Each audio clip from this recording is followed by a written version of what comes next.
এই কোরআন কার বাণী? আল্লাহর বাণী। হাদিসও আল্লাহর বাণী। কোরআন আল্লাহর বাণী, হাদিসও আল্লাহর বাণী। একটা স্পষ্ট বাণী আর একটা হলো অস্পষ্ট বাণী। আলিফে আল্লাহ, লামে জিবরাইল, মিমে আমার নবীজি, এই হলো কোরআন। আলিফের কথাটা লামের কাছে কষে, লামে মিমের কাছে পৌঁছাইছে, এটা হলো কোরআন। আর আলিফ আর মিম মধ্যে দিয়ে লাম নাই, আলিফে আর মিমে যে কথাবার্তা হয়েছে এটা হলো হাদিস। আলহামদুলিল্লাহ, একটা স্পষ্ট বাণী, একটা অস্পষ্ট বাণী, দুটাই আল্লাহর বাণী, সত্য। লেকিন কোরআনও আল্লাহ, হাদিসও আল্লাহর সত্য। লেকিন জবান আমার মদিনার কামলিওয়ালা। কোরআন নবীজির জবান মোবারক দিয়া বাইরেছে, হাদিস শরীফ নবীজির জবান মোবারক দিয়া বাইরেছে।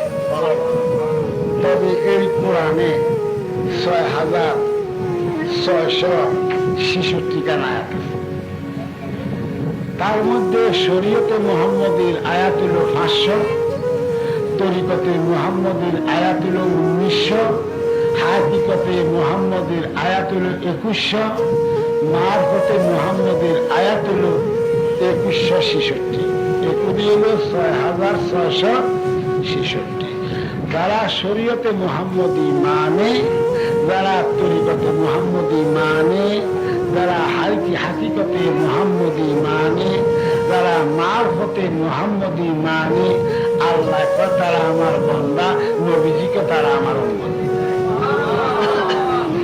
যারা শরীয়তে মুহাম্মদী মানল, তরিকত মানল না, হাকিকত মানল না, মারফত মানল না, আল্লাহ তারা আমার বান্দা না, নবীজিকে তারা আমার উম্মত না।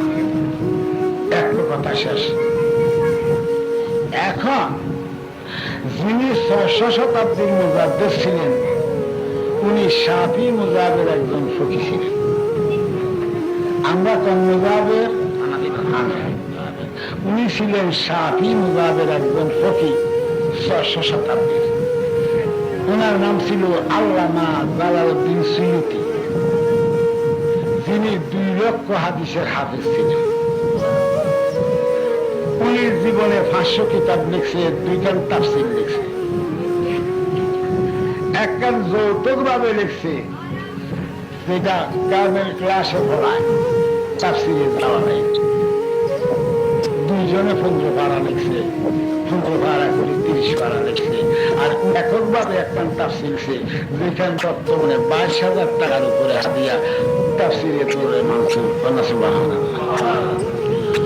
উনি সিয়া গ্রন্থের থেকে হাদিস সংগ্রহ করে একখান হাদিসের কিতাব লিখছে, যেখানে আলেম ক্লাসে পড়ানো হয় মেশকাত। এই মেশকাতের সরাগুলি লিখছে। উনি আমরার মুজাবের একজন ফকি, যমুনার মুজাদ্দিদ ছিলেন না, উনি ১১ লক্ষ হাদিসের হাফেজ ছিলেন। ওনার জীবনে ১৯০০ কিতাব লিখছে, ৭ খান তাফসীর লিখছে। ওনার নাম ছিল কারি মোল্লা আলী রহমতুল্লাহ। উনি ওই মেশকাতের সরা মেরকাত লিখছে। মেরকাতের খুববার হাসিয়ায় উনি উল্লেখ করে আল্লাহ পাকের কোরআনের একটি শব্দের ২টা অর্থ, একটা জাহেরি